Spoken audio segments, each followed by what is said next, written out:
অন্যদিকে নিম্নচাপের ধাক্কায় দক্ষিণে ভারী বর্ষণ, তার প্রভাবে আগামী কয়েকদিন সমুদ্র উত্তাল থাকতে পারে। টানা দুর্যোগের আশঙ্কা রয়েছে দক্ষিণবঙ্গের একাধিক জেলায়। মুষলধারে বৃষ্টি হতে পারে কলকাতাতেও।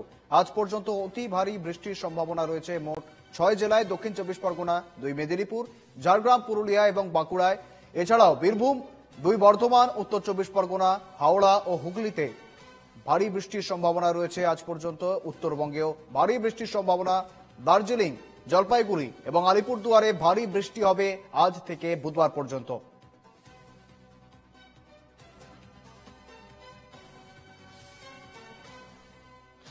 তৈরি হচ্ছে নিম্নচাপ, ভারী থেকে অতি ভারী বৃষ্টির সম্ভাবনা দক্ষিণ সহ উত্তরবঙ্গেরও বিভিন্ন জেলায়।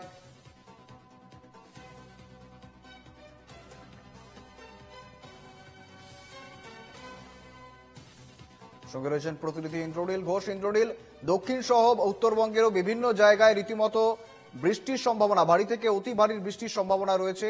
আর ঠিক কি জানাচ্ছে হাওয়া অফিস? ইন্দ্রজিৎ।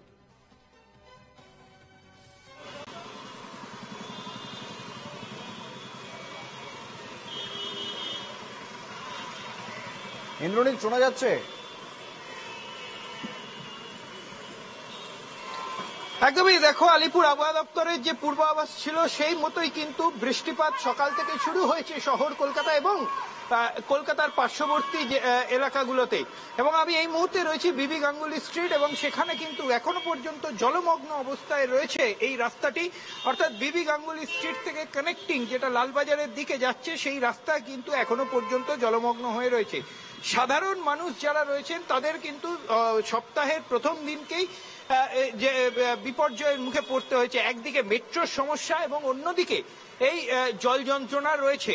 এবং তারই সাথে আলিপুর আবহাওয়া দপ্তরের যে পূর্বাভাস সেই মতো যখনই বৃষ্টি হচ্ছে তখনই কিন্তু ভারী বৃষ্টি হবে এবং দিনের সর্বত্রই কিন্তু ভারী বৃষ্টি কখনো কখনো হবে, কখনো হালকা থেকে মাঝারি বৃষ্টিপাত চলবে বলেই আলিপুর আবহাওয়া দপ্তরের তরফ থেকে জানানো হয়েছে।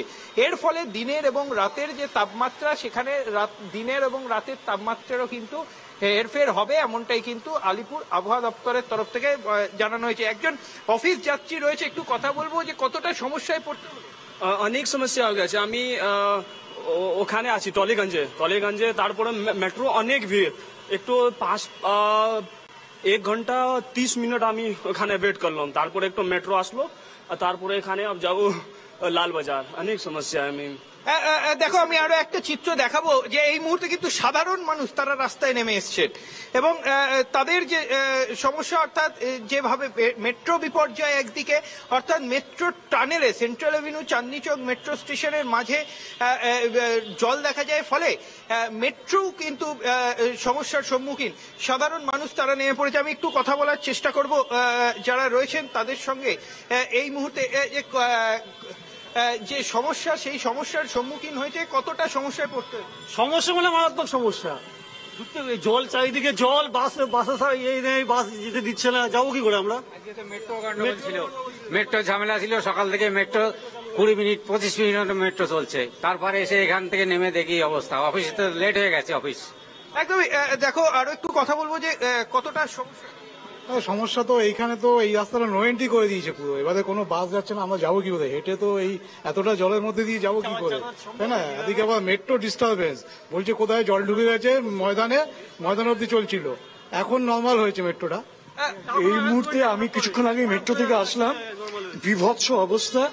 এবং একটা সময় আমাদের ময়দানে নামার কথা, তা আলটিমেটলি আমরা ময়দান থেকে নির্দিষ্ট গন্তব্যস্থলে সেন্ট্রালে নেমে এই পরিস্থিতি দেখতে পাচ্ছি। তাহলে মানুষ কিভাবে সময় মতো নির্দিষ্ট জায়গায় পৌঁছবে, তার যদি ঠিকঠাক সেই পরিষেবাটা যদি না পায়, তো এটা আমার কাছে বলা যে আপনাদের মাধ্যমে যাতে এই পরিষেবাগুলো যাতে সরকার যাতে দ্রুত পদক্ষেপ নিতে পারে, তার জন্য আমি আবেদন করব। একদমই। দেখো, এই মুহূর্তে কিন্তু যে জল যন্ত্রণা, একদিকে মেট্রো এবং আরেকদিকে এই জল যন্ত্রণা দুটোই কিন্তু রয়েছে এবং সাধারণ মানুষ তারা প্রশ্ন তুলছেন যে এইভাবে আমরা অফিসে পৌঁছবো কি করে। আমি একটু চিত্রটা দেখাতে বলবো। দেখো, ঝুলে ঝুলে প্রত্যেকটা মানুষকে ঝুলে ঝুলে পৌঁছতে হচ্ছে গন্তব্যে, কারণ যা অবস্থা এই মুহূর্তে রয়েছে। ফলে এই যে বিবি গাঙ্গুলি স্ট্রিট এবং লালবাজারের যে রাস্তাটি, এই রাস্তাতে এখনো পর্যন্ত জল রয়েছে। এবং সেই জল সরানোর কাজ কিন্তু কলকাতা মিউনিসিপ্যাল কর্পোরেশনের তরফ থেকে করা হচ্ছে। যদি এখনো পর্যন্ত জল জমে রয়েছে, কিভাবে অফিসে পৌঁছবেন এখনো পর্যন্ত তারা জানেন না। আমি আরো একটুখানি কথা বলার চেষ্টা করব। দাদা, কতটা সমস্যা? প্রচন্ড সমস্যা দাদা, কি করে অফিস যাব বুঝতে পারছি না। লালবাজার অফিস আছে আমার। মেট্রো মেট্রোতেও তো আগে বললো ময়দান নামতে হবে, তারপরে লাকিলি ওইটা স্টার্ট হয়ে গেছে, তো সেন্ট্রাল আসতে পেলাম। একদমই দেখো, একদিকে জল যন্ত্রণা, অন্যদিকে কিন্তু যে ট্যাক্সি রয়েছে সেই ট্যাক্সিগুলোতেও কিন্তু যেভাবে মানুষ তাড়াহুড়ো অর্থাৎ গন্তব্যে পৌঁছানোর জন্য যে দ্রুততার সঙ্গে পৌঁছতে হবে সেই কারণে যেই রকম ভাবে গাড়ি পাওয়া যাচ্ছে তারা কিন্তু উঠে পড়ছেন।